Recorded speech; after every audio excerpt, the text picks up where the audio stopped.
The content on the Untold Tales channel is protected by copyright. Unauthorized use may result in legal liability.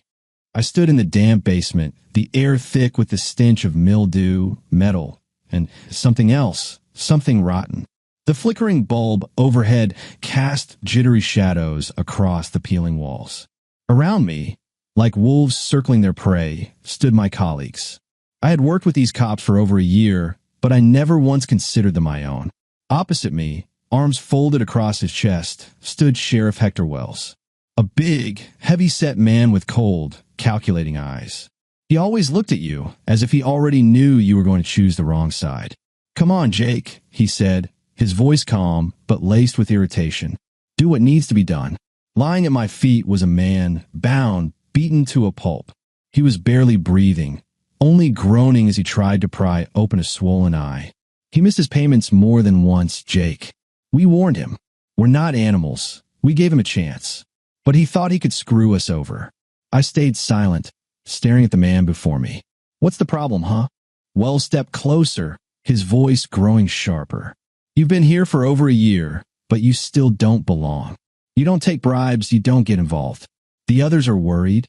So tell me, Jake, are you with us or not?" I looked around at the men surrounding me.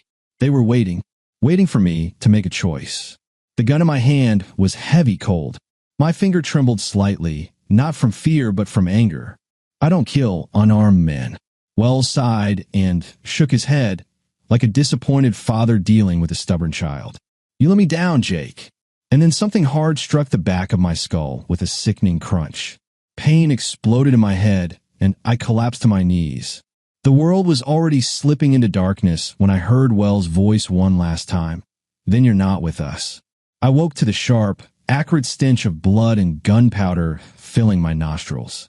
My skull throbbed like someone was drilling into it. I tried to move, but quickly realized my hands were tied behind my back. I was sitting in a chair, hard, uncomfortable. The body of the man from earlier was sprawled across the floor in front of me. Now he was dead.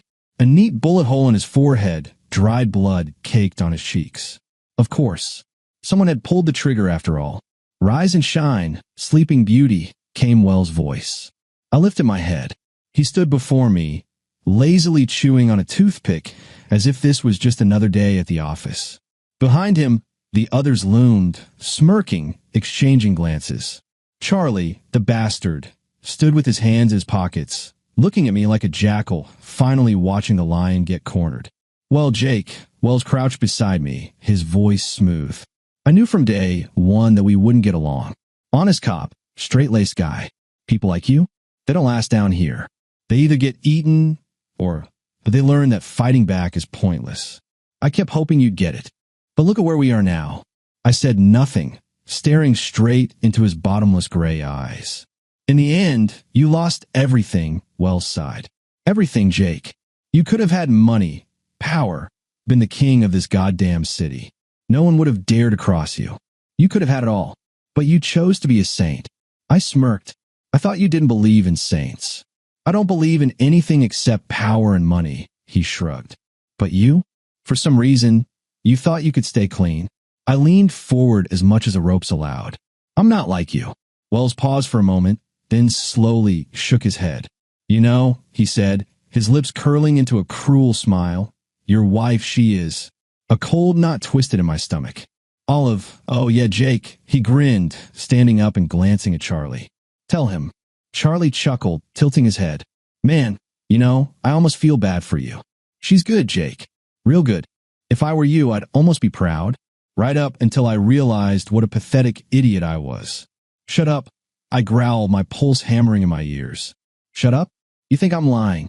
Charlie laughed and pulled out his phone. "No, let's call her. Let's hear it straight from a source."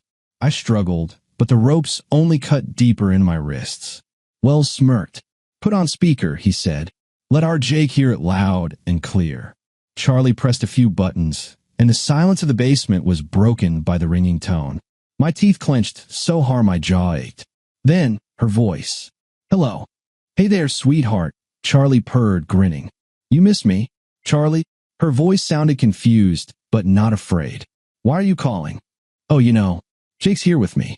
Thought he might like to hear about our little adventures. A long pause. Charlie, are you drunk? Oh yeah, baby drunk on you, he chuckled. But you don't think he'll buy that, do you? Huh, Olivia? I shut my eyes. I wanted this to be a lie. Olivia, I finally said, my voice shaking despite myself. Another pause. Then, quietly, Jake, I am sorry. Wells laughed, and his men joined in. Charlie ended the call and shot me a mocking look. So, Jake, how does it feel? He taunted. Finding out you've been drowning in shit this whole time without even noticing? I slowly raised my eyes to Wells. In this circus already. Wells smirked and pulled out his gun. Oh no, buddy. We're just getting started. Charlie grinned, stepping closer, his breath stinking of cheap booze and cigarettes. You still don't get it, do you? He murmured, savoring every word. Just how deep in shit you really are, Jake. I said nothing. You got a daughter, don't you? He continued, pretending to think. What's her name again? Oh yeah, Emma. Young, pretty, the perfect little treat. I clenched my jaw. Ice spread through my veins. We're all going to have some fun with her first, he went on casually, and then we'll sell her off to a nice little place where they'll teach her some real obedience. And you? You're going to die, Jake. You just don't know it yet. I struggled, but the ropes only bit deeper into my skin. You're already dead, Charlie hissed, slamming a boot into my chest. Pain shot through my ribs, but I swallowed back the groan. You just haven't figured it out yet. I lifted my head, locking eyes with him. He expected fear. He expected me to break. But instead, I smiled. Are you done talking? I asked calmly. His grin faltered. He hadn't expected that. I am, he sneered. But Wells? He's not. Wells clapped him on the shoulder. Enough, he said, staring down at me.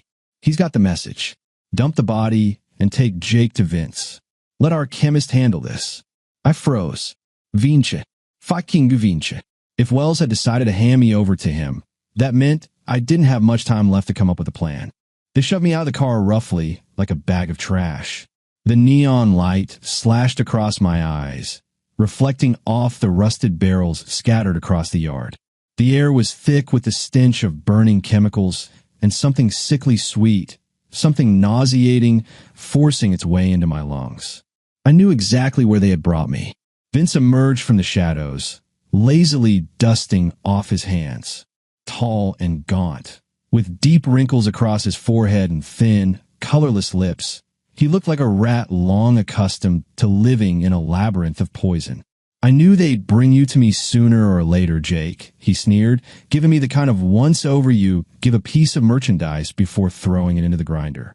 All roads eventually lead to me. I said nothing, swallowing my anger. Not in the mood to chat. That's fine, he continued, raising a finger like a schoolteacher about to begin a lecture. See these barrels? That's hydrofluoric acid inside. A magnificent thing, Jake. It doesn't just kill, it erases. Vince walked up to one of the barrels and tapped it with his knuckles, as if checking a melon for ripeness. Sekin. A couple of minutes. Organs? A little longer. Bones? Well, if you have patience, you can wait until they crumble like soaked cardboard. That's how people disappear around here, without a trace. He turned to me, his eyes gleaming with excitement. Imagine it, like sugar in boiling water. You drop it in, and within seconds, it's gone. Just bubbles on the surface. That's what's going to happen to you, Jake. I clenched my jaw, but kept quiet. Vince leaned in closer, his breath reeking of something chemical, as if he himself had been marinating in those fumes. Of course, there's no rush, he said, nodding toward the men behind me. First, the boys are going to have some fun with you. You don't mind, do you? Hands clamped down on my shoulders, slamming me into the concrete. Vince sighed, rolling up his sleeves as if preparing for real work, then gave a slow nod. Well then, let's begin. I felt the blows hammering me into the cold floor, each impact echoing through my skull, but my mind was elsewhere.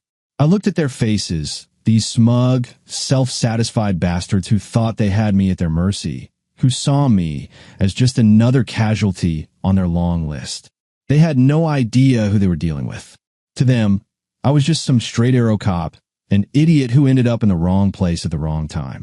If even one of them knew the truth, they'd be running for their lives. I wasn't always a cop. That was just a cover Another way to bury me under a new identity. The people who gave me orders in the past understood one thing. Men like me don't retire behind a desk. We either die or vanish, slipping into the shadows. And after one particularly brutal job, they decided I was too unpredictable. They put me under the knife. Officially discharged, reassigned to some backwater precinct. I worked there long enough, but the brass decided to dump me in this hellhole, a place where dirty cops ruled and the law was nothing but a joke. They thought they had made me part of the system, broken me, made me theirs. They were wrong. I was the one who cleaned up the filth, the one they sent when a place needed to be wiped off the map. I walked in and no one walked out. No weaknesses, no evidence, just empty walls, the stench of blood, and silence hanging over everything like a funeral shroud. That was my job, not heroism, not duty, not something wrapped in patriotic bullshit. Just a job, and I did it better than anyone. But now they thought I was just another corpse, a slab of meat to be tossed into a vat of acid and forgotten. I let out a hoarse laugh as another fist slammed into my ribs. One of the guys holding me flinched. "What the fuck are you laughing at, asshole?" he hissed, shaking me by the shoulders. I lifted my head and locked eyes with him. "Because you dumb fucks have no idea what kind of shitstorm you just stepped into." They laughed. Loud, crude, with that overconfident swagger of men who believed they owned the world. They thought I was already dead. I watched them slap each other's shoulders, smirk, exchange glances, probably debating who'd be the first to cut me open. And then I laughed with them. At first, it was low and ragged, just a rasp in my throat, but it grew, swelling, filling the room, drowning out their chuckles. The laugh of a man with nothing left to lose. The laugh of someone who knew the gates of hell had just swung open and didn't give a damn how many bodies piled up before they closed again. They froze. One of them narrowed his eyes, stepping forward. "What the hell's so funny, asshole?" I lifted my head, grinning wide enough to send a chill down their spines. "Because you miserable fucks, you just signed your own death warrant." I lunged. The first one didn't even have time to react. My fingers drove into his face, thumbs pressing into his eye sockets. He screamed, choking on his own agony as I pushed harder, feeling his eyeballs squelch and slide out like overripe grapes. His body convulsed, and I flung him aside without a second glance. The second one came at me with a knife, but I caught his wrist, twisted, and felt the joint pop with a sickening crack. He howled in pain, but I was already driving my elbow into his throat. A wet crunch, and he collapsed, gurgling, clawing at his shattered windpipe. I grabbed his hair, yanked his head back, and shoved his face into the nearest acid barrel. He inhaled. Big mistake. His scream was like nothing I'd ever heard. High-pitched, animalistic, bubbling as his flesh melted away. His face blistered, sloughed off, revealing tendons bone. He spasmed, convulsed, but I held him down until the only thing left in my hands was a clump of dissolving hair. The last guy fumbled for his gun, his hands shaking. "Hey, man, take it easy," he stammered, backing away. "It's just a job, you know? It's nothing personal." "Now it is." I drove my fist into his temple, and he crumpled like a sack of garbage. I kicked him in the ribs to make sure he wasn't faking, then turned to Vince. He was backed into a corner, pressed against the table. His face had lost all color, his eyes darting around the room like a trapped animal. "Wait, let's talk, okay?" His voice was hoarse, shaking. I took a slow step forward. "You had a lot to say about acid earlier, Vince. Remind me, how long does it take to dissolve a body? 5 minutes? 10? Jake, he choked, clutching his chest. It was just business. I grabbed him by the collar and, without another word, shoved him forward. His back slammed against the barrel's edge, and he thrashed, trying to break free. "Come on, Vince," I whispered in his ear, slowly forcing his head down. "You love experiments. Let's run one more." He shrieked as the acid kissed his skin. He struggled, fought, but I pressed down harder. Bubbles fizzed to the surface, his flesh blistering, peeling away like raw meat in boiling water. "H." His scream was inhuman, shrill, but I didn't care. He flailed, convulsed. I held on. "W?" He gasped, barely able to speak. "Who are you?" I leaned in, watching as his face dissolved into nothingness. Me? I whispered, my lips barely an inch from what was left of his ear. I'm the guy you never should have fucked with. And then I let go. He disappeared beneath the acid, leaving nothing behind. I sat in the car, breathing heavily, gripping the steering wheel so tightly that my knuckles turned white. The cabin reeked of blood, gunpowder, and burnt flesh, the kind of stench that clings to your skin, your clothes, your memory. But none of that mattered now. Emma, those bastards wouldn't wait. They knew I wouldn't surrender, knew I wasn't a corpse until I saw my own guts spilling onto the floor. So they went for the one thing that could break me. I slammed the gas pedal to the floor. The road blurred into a single dark tunnel. I knew I'd never forgive myself if I was too late. When I pulled up at the house, my stomach dropped. A light was on at the basement entrance. Shit. I got out without bothering to lock the car and moved toward the basement door, silent as death. With every step, the sounds grew clearer. Filthy voices, laughter, the sharp rhythm of blows, muffled sobs. Come on, sweetheart, don't be difficult. We'll be gentle, one at a time. Damn, shame her daddy won't see this. Or maybe we should record it? I descended the stairs. They had formed a circle around her. My daughter, my little Emma, stood in the center, her face bruised, her lips bloodied. One of them had her by the hair, forcing her head back while another ran a hand over her face. The rest were grinning, waiting their turn. They hadn't noticed me yet. In the corner, where damp concrete walls met decay, stood a long black case. My katana. I hadn't hidden it there without reason. A cop keeping a trophy like that would raise too many questions. But now I needed it. I stepped forward, unzipped the case, and drew the blade. They turned. Hey, what the F? The first one never got to finish his sentence. The blade slashed from his collarbone to his waist. Blood burst out like paint from a split can, and his body crumpled to the floor. Silence. Daddy's home. One of them muttered. What the hell? I took another step forward. Get in the car, Emma, I said calmly, without looking at her. Dad now. She hesitated, but when she saw my face, she bolted for the stairs. The closest one reached for his gun. Too slow. A lunge, a pivot, a flash of steel. His hand, along with the pistol, hit the ground. He barely had time to scream before I drove the blade into his ribs, the tip slicing clean through to the other side. I yanked it free, and he collapsed, clutching at his spilling intestines. You son of a... One of them charged me with a baton. I caught his wrist, twisted it, and in one precise motion, severed his arm at the elbow. He howled, blood spraying the walls, but I was already slashing his throat open. The breath he tried to take came out in a warm red spray. Two of them ran for the exit. I surged forward, driving my sword into one spine. A crack, he dropped paralyzed. The other nearly reached the stairs, but I leaped after him, the katana slicing from his tailbone to his throat. He choked, stumbled, and hit the steps face first. Only one left. He stood in the corner, pistol shaking in his grip. Wait, let's talk, Jake. I didn't stop. I was just following orders, man. I didn't want... The katana whispered through the air, and then through his neck. For a moment, his body remained standing, as if it hadn't yet received the message. Then the head dropped to the floor with a soft thud. I wiped the blade on his shirt and exhaled slowly. Silence. I climbed out of the basement, step by step, leaving a trail of blood behind me, as if death itself had traded its scythe for combat boots. The house was eerily quiet, except for one sound. The creaking of a bed. I froze at the bottom of the stairs. Creak. Heavy breathing. The rhythmic slap of skin against skin. I ascended slowly. The bedroom door was slightly ajar. I saw them immediately. Charlie. He was on top of my wife, moving in her like a bloated maggot burrowing into an overripe fruit. Her nails dug into his back, her lips parted, eyes rolling back. They hadn't even noticed me. I leaned against the door frame and knocked lightly on the wood. Sorry to barge in. Would you guys like some coffee? Charlie flinched like he'd been electrocuted, his head snapping toward me. My wife froze, her eyes widening in horror. She didn't even have time to scream.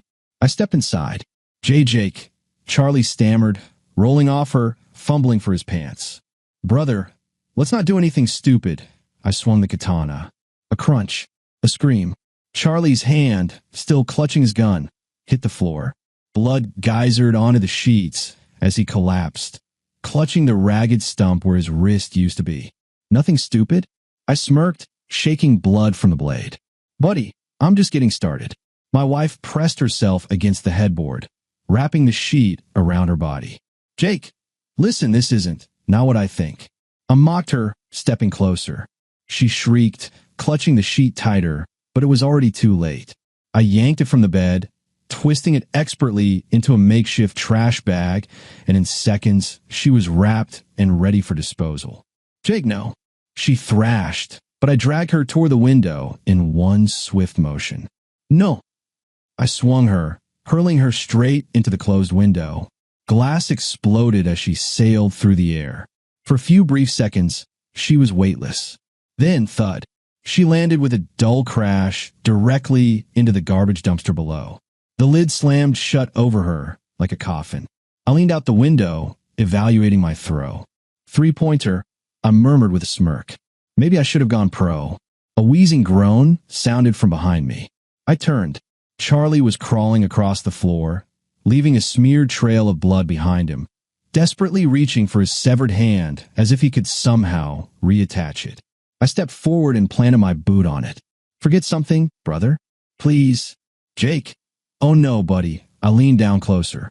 Please was back there in the basement when you decided to lay your hands on my daughter. But now we've hit the end credits. The katana flashed upward and came down with a quiet whistle, slicing deep, tearing through flesh, muscle, and tendon, parting bone as if it were wet cardboard. Charlie shrieked, but his scream was cut off when I struck again, severing his other arm. He collapsed onto the floor, convulsing like a fish tossed onto the shore, blood gushing from his stumps in thick, crimson waves, staining the hardwood beneath him. Oh man, looks like you're having some trouble with coordination. I smirked, raising the blade again. Steel met flesh, cleaving through his thigh. What was left of his leg became nothing more than a mangled mess of meat. Charlie's screams turned to a hysterical, choking wail, saliva dripping from his lips, his eyes bulging, mouth gasping at the air like a suffocating carp. Come on, keep moving. You were always so full of energy. I took another step forward, hacking off his remaining leg. Now all that was left writhing on the floor before me was a bloody, pathetic worm. I stood over him, watching. He was no longer a man, just a squirming slab of flesh, powerless and broken, drowning in his own blood. Jake. His voice had withered into a thin, rattling whimper. No need to whisper. I leaned in closer, pressing the cold steel of the blade against his gut. Go ahead and scream. Maybe your buddies will hear you. I paused, then smirked. Though, even if they do, they won't be able to help you now. I dragged the katana across his stomach, gutting him like a butcher cleaning a carcass. Charlie inhaled sharply, his lips parting in a silent cry as blood gushed from his mouth, his insides slowly, lazily spilling onto the floor. I watched his body convulse, trembling with the final spasms of life, and then stillness. I wiped the blade against his remains and exhaled. I hadn't been looking for answers. I already knew everything I needed to know. I knew about this city, this corrupt system, the rats scurrying within it. And I knew exactly where I needed to go next. I was still standing over Charlie's shredded corpse, katana dripping fresh blood, when the room was interrupted by a sound. A low, irritating noise. A ringing phone. I glanced down. Charlie's severed hand lay in a pool of blood, his phone still clutched in its fingers. The screen glowed. Hector Wells. I bent down, picked up the phone, swiped my finger across the screen, and lifted it to my ear. Where the fuck have you been, you piece of shit? Wells' voice exploded through the speaker. Why the hell aren't you answering? And why can't I get through to anyone else? I stayed silent, letting his frustration boil. Charlie? You there? His tone sharpened. Charlie, goddamn it, say something. I smiled. Charlie's a little tied up, I said evenly. Or rather, his pieces are. Dead silence. Who is this? Wells' voice was slow, careful. I could almost hear the cold chill running down his spine. Come on, Sheriff, don't tell me you forgot my voice already. Jake. He exhaled my name like he'd just seen a ghost. That's right. The guy you tried to toss in the trash. Funny thing, though, back where I trained and worked, guys like me had a nickname. The Sorrowful Flutes. The fuck does that mean? There was confusion now, but behind it, fear. I leaned in toward the phone, lower my voice. It means that when I cut a man's throat, the air escaping makes a very sad, whistling sound. A beat of silence. You kill them all? His voice was harsher now, but beneath it, I heard something else. Panic. Everyone I could get to. But you know me, Wells. I don't leave things half-finished. Jake, listen to me. Be smart. Let's me talk this out. He was trying to keep his voice steady, but I could hear the tremble. Oh, we'll meet, Sheriff, I chuckled. But talking? You'll be too busy trying to plug the hole in your throat. You think you can take me down? You're alone, you stupid fuck. Alone. His voice cracked, a mix of rage and desperation. I own this city, Jake. You think you can swat me away like a fucking fly? I closed my eyes, savoring the moment. You know what's funny about clocks, Wells? Go to hell, time ticks. Tick-tock, tick-tock, tick-tock. I spoke slowly like dripping blood hitting the floor. I'm coming. I could hear his breath hitching through the receiver, shallow and uneven. He understood. Jake. I ended the call. Then I crushed Charlie's phone under my boot. The house was silent. But silence is just the breath before the storm. I stepped outside, inhaling the cold night air, thick with the scent of blood and gunpowder. Emma sat curled up in the passenger seat of the car, arms wrapped around her knees. She stared straight ahead, but I knew she wasn't seeing the dashboard. She was seeing something much worse, something burned into her mind forever. I slid into the driver's seat, turned the key, and pulled onto the road. Where are we going? She asked softly, still not looking at me. To someone who owes me a favor, I said, gripping the wheel. Do you trust him? As much as you can trust anyone in this city. I shot her a glance. He's in my debt, and tonight he pays. She nodded, but I could see the tremor in her fingers, hear the unevenness of her breath. It's okay, I said. Not a lie, a command. Really? She finally turned to me, and in her eyes, I saw a pain so deep it made me want to turn this whole city into a pile of ashes. I didn't answer. She looked away, biting her lip. We stopped in front of an old garage on the outskirts of town. The rusted sign above the door once read Roy's Auto Repair, but time had peeled the letters away until only a meaningless jumble remained. I killed the engine. Stay in the car, I said, opening the door. You're not leaving me here, are you? Panic edged her voice. You won't be here forever, sweetheart. Just for now. I have things to take care of. You're going to kill someone, aren't you? It wasn't a question. It was a statement.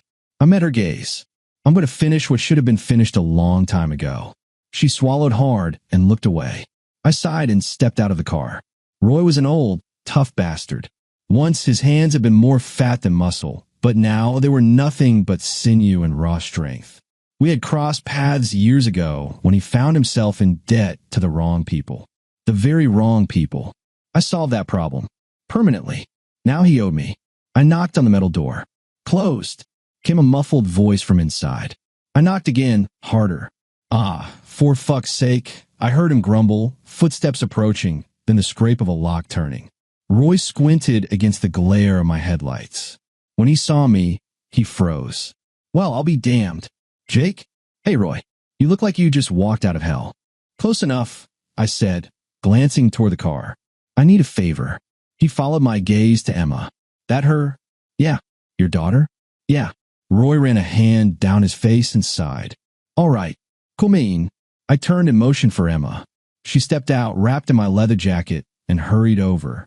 This is Roy, I said. He's a good man. Roy snorted. Debatable. He'll look after you while I take care of something. Emma stared at me, unblinking. Are you coming back? I placed my hands on her shoulders. Of course. She didn't believe me, not really. But she nodded. Roy looked me over. You don't plan on coming back, do you? I plan to. But if I don't, you know what to do. He exhaled. Your call. It is. I turned and walked back toward the car. Dad. Emma's voice rang out behind me. I stopped, but I didn't turn around. Please come back. I nodded, got into the car, and drove off. I knew everything now. Where to go. Who to find. how to end this night in a way that ensured no one would ever dare whisper my name in this city again. I wasn't just a wolf backed into a corner. I was a wildfire, ready to burn this rotten forest to the ground, until all that remained of the decayed trees infesting it was ash and the putrid stench of fear. The city blurred past, looking different now. It had always been filthy, corrupt, stinking of cheap whiskey, gunpowder, and lies, but tonight, it felt dead, as if it knew its time was up. I knew exactly where I was going. The Yellow Dragon, their bar, their headquarters, their den, a place where cash-stuffed duffel bags littered the back rooms, and those who crossed wells at the wrong time rotted in the basement. That's where I was headed. I pictured his face, so sure he had everything under control. In his world, no one survives against him. No one comes for him. But the clock was ticking. Tick-tock, tick-tock. I parked a few blocks away. Not out of fear, just to make an entrance. On the passenger seat, my katana gleamed under the streetlights. I ran a finger along the blade, watching a thin line of blood bloom across my skin. "Well, old girl," I muttered, feeling the familiar cold settle inside me. Time to wake the city up. I stepped out and made my way to the Yellow Dragon. It was time. The night seemed to pull back as I walked, parting like a curtain to let me pass into the rat's den. The Yellow Dragon was alive.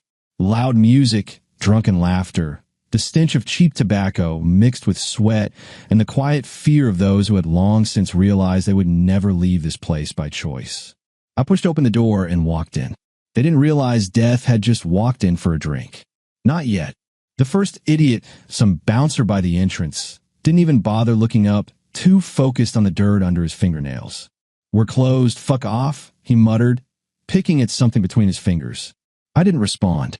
I simply drove my katana through his mouth, slicing open his cheek, and pulling the blade out through the back of his skull. His body convulsed like a broken marionette, and instead of words, a wet, gurgling hiss spilled from his lips. "Oh, sorry." I tilted my head with a smirk. "Did you say closed? Or come on in, make yourself comfortable?" I yanked the blade free and pushed the door open. The bar was full. Thugs, dealers, hookers, dirty cops. Every piece of filth that thought they ran this city, but were really just grime under its fingernails. The room went silent as every head turned toward me. "What the fuck? Jake? You're supposed to be dead. Is he holding a fucking sword?" I took another step forward, lazily swinging the katana at my side. "Relax, guys," I grinned. "It's just business." The first idiot lunged at me with a baseball bat. One clean strike. His stomach split open like a rotten sack. His bat clattered to the floor along with his intestines, and he collapsed, desperately trying to shove them back in with trembling fingers. "Whoa, buddy, don't stuff those back in. They're already spoiled." I kicked him over, and his skull bounced off the bar. Two others went for their guns. Too slow. The first had his fingers sliced clean off before he could pull the trigger. "Oops, missed, pal," I snorted, watching his severed fingers skitter across the floor like cheap poker chips. The second? I impaled him through the shoulder, pinning him to the wall. He screamed, choking on his own panic. Wait, you wanted to shoot, right?" I gripped his hand, forced his fingers around his revolver, and pressed the barrel under his chin. "Go on, don't be shy." I squeezed his hand. Bang! His skull exploded like an overripe melon under a truck tire. Then, panic. "Holy shit, he's gonna kill us all. Call Wells. It's a fucking massacre." I stalked toward a man, trying to crawl under a table. "Where you going, pal?" I grabbed him by the hair and yanked him up until he screamed like a cornered dog. "You loved beating people who couldn't fight back. Well, fight back. Please, Jake. Please." He sobbed, snot running down his nose. "Please?" I laughed. Then I slit his throat. The air whistled as it escaped his neck. "You hear that, Wells?" I muttered to no one in particular, but I knew he would hear about it. Sorrowful flute. They tried to run. Too late. One charged me with a knife. I let him get close. The moment he swung, I caught his wrist, twisted it, and shoved his own blade through his eye socket. "Watch your step, buddy," I said, pushing his body aside. Someone was cowering behind the bar. I stepped around and found a bloated bartender shaking under the liquor shelves. "So, barkeep, what's on the menu tonight?" I grabbed the most expensive bottle of whiskey, smashed it on the counter, and poured the contents over his head. Jakey, no. All right, just a snack then. I dragged him up and slammed his face into the broken glass. The shards buried deep, his blood flooding the counter, gurgling like a clogged drain. I turned. Silence. Everyone was either dead or dying. I walked over to the bar, poured myself a shot, downed it in one go, and exhaled. Wells, I said, listening to the ringing silence. That was just Act 1. I grabbed a gas canister, doused the room in gasoline, struck a match, and tossed it into the puddle. Flames erupted, leaping upward, devouring bodies, wooden tables, red wallpaper soaked with the stench of smoke and cheap liquor. I stepped outside, watching as thick black smoke coiled into the night sky. Time to meet Wells. I didn't look back at the fire consuming the yellow dragon. Let burn. Let cleanse this city of one more pile of filth. I didn't care. My goal lay ahead, deeper, higher, straight into the rotting heart of this world, where the biggest parasite sat on his throne. Hector Wells, sheriff, the king of this swamp. He thought he had everyone by the balls, thought his word was law, that his orders were absolute. But tonight, I was the law. Tonight, I was the sentence. I got into the car, turned the key, and once again, the city melted into the blur of neon and darkness. His house was far from the slums. No, Wells didn't live among those he exploited, drowned, and blackmailed. He built himself a fortress, a 2-story mansion behind high walls, with guards, cameras, and a firm belief in his own invulnerability. I parked in the shadow of the trees and studied the house. The windows were lit. He wasn't sleeping. He must have already heard that the yellow dragon had become a flaming graveyard. He was waiting. He was afraid. Good. Let him be afraid. I checked my katana, made sure my gun was loaded, and stepped out of the car. The night crickets chirped in the grass, their song almost like a funeral march for what was about to happen. I walked toward the gates. 2 guards, one smoking, the other lazily holding an automatic rifle, not really believing that anyone would be dumb enough to attack. Hey, who the hell are you? One of them called out as I stepped from the shadows. The one you've been expecting, I replied and lunged forward. The katana sliced through the air like it was singing. The first guard never even realized he was dead. His mouth opened, but instead of words, only a wheezing rasp escaped. His head slid from his shoulders and hit the ground with a dull thud. The second guard dropped his cigarette, hands shaking, fingers reaching for the trigger. W8, he stammered, but I was already there. One swift movement. His hands were severed at the wrists. Waited. I smirked. Didn't help. He shrieked, clutching at his bleeding stumps, but I didn't waste another second on him. One clean upward slash. My blade buried itself deep in his gut, cutting straight through. Security, a voice bellowed from inside. I kicked the gate open and stepped in. Tonight, everyone here is going to die. The first bastard that ran out of the house with an automatic rifle died fast. I hurled my katana at him, and the blade drove straight through his chest, piercing his lungs. He staggered, gasped, fell to his knees, his hands clawing at the sword's hilt, trying to pull it out. Don't struggle, I chuckled, walking up to him. The last time you held a sword was probably a damn stick in the playground. I ripped the blade free, and he crumpled onto the pavement, blood pooling beneath him in warm rivers. The others realized this wasn't a fight. This was an execution. Fucking psycho. One of them screamed, unloading his pistol wildly, but he shot as poorly as he lived. Bullets ricocheted off the walls. One shattered a lamp. Another disappeared into the bushes. I was already moving. A sharp kick, his kneecap shattered into dust. He howled as he collapsed, but I didn't let him suffer long. A clean slice across his throat, and his blood painted the air in a perfect red arc. Then for the grand finale, I grabbed his severed head and hurled it through the nearest window. Glass exploded, shards raining into the room beyond. Somewhere inside, a muffled scream. There you go, boys, I grinned as I passed.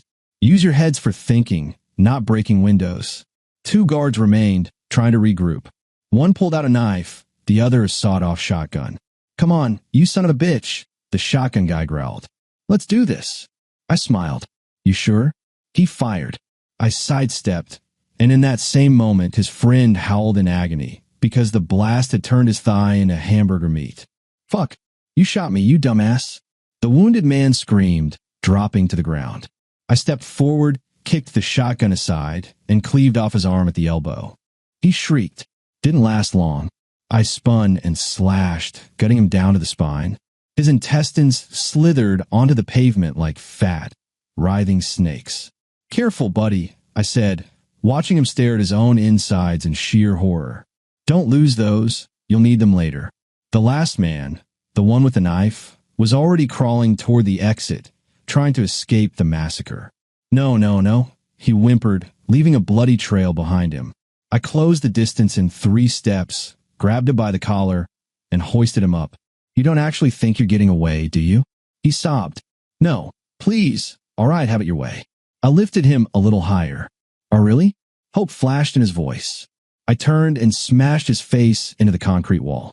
Crack. Really? I left him crumpled on the ground, toothless, faceless, futureless. The path to the house was clear. Time to meet the king of this shithole. I stepped inside. The air was thick, heavy with fear. He knew I was here. I shut the door behind me. Silence. Somewhere a clock was ticking. Tick-tock. Tick-tock. Wells, you home? I called out, walking down the hallway, leaving bloody footprints on his expensive hardwood floor. No answer. I kept moving. I kicked open the door to the living room, and there he was. Hector Wells. The sheriff sat in a massive leather chair, a glass of whiskey in his hand. His face was pale, but his lips curled into a mocking smirk. Jake. His voice was hoarse, but he kept it steady. I knew you'd come. Then why haven't you run yet? I tilted my head, gripping the katana tighter. He chuckled. Run? From you? He took a sip.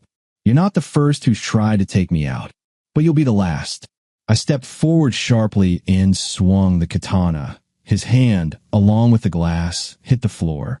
Glass shattered, and with it, his so-called composure. He screamed, clutching at the bloody stump. Come on, Sheriff. I grinned, watching him writhe in pain. You always said discipline was the most important thing. So go on, get a grip. Oh, wait, that might be a little difficult now. He gasped, trying to crawl away. Jake. Oh, let's talk. Talk? I crouched in front of him, dragging the tip of my katana along the floor. All right, tell me, what exactly do you have to offer? He breathed deeply, gathering what little strength he had left. Money, power. I can make you king of this city. I smirked. You really don't get it, do you, Wells? I don't want money. I want you. I grabbed him by the throat, yanked him off the floor, and dragged him into the next room. Wait. No, Jake. He struggled, but blood gushed from the severed stump, and he was growing weaker by the second. I kicked open the door to the kitchen and grinned. A gas stove. So, Hector, ever heard the phrase fried sheriff? What? I yanked him toward the stove, twisted the knob, and flames roared to life. And no, Jake, wait, let's talk. I slammed his face down into the fire. A flash of heat, the stench of burning flesh. A scream so sharp it could have shattered the walls. Odd, isn't it? I pressed down harder, feeling his skin blister, watching as the meat peeled away from the bone. He flailed, choking on his own agony. Come on, Wells. You loved setting people on fire when they didn't pay on time. I snarled, shoving him even deeper into the flames. Aga. I yanked him back. His face, or what was left of it, a charred mass, exposed teeth black in flesh, skin split open like overcooked bacon. His eyes had melted into empty, scorched sockets. He collapsed onto the floor, gasping for air like a fish dumped on dry land.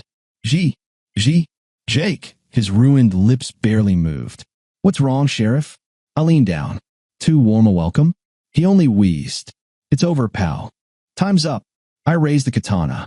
One clean stroke. His head rolled across the floor. I kicked it hard, sending it crashing into a glass cabinet filled with expensive whiskey. 3-pointer. I took a deep breath.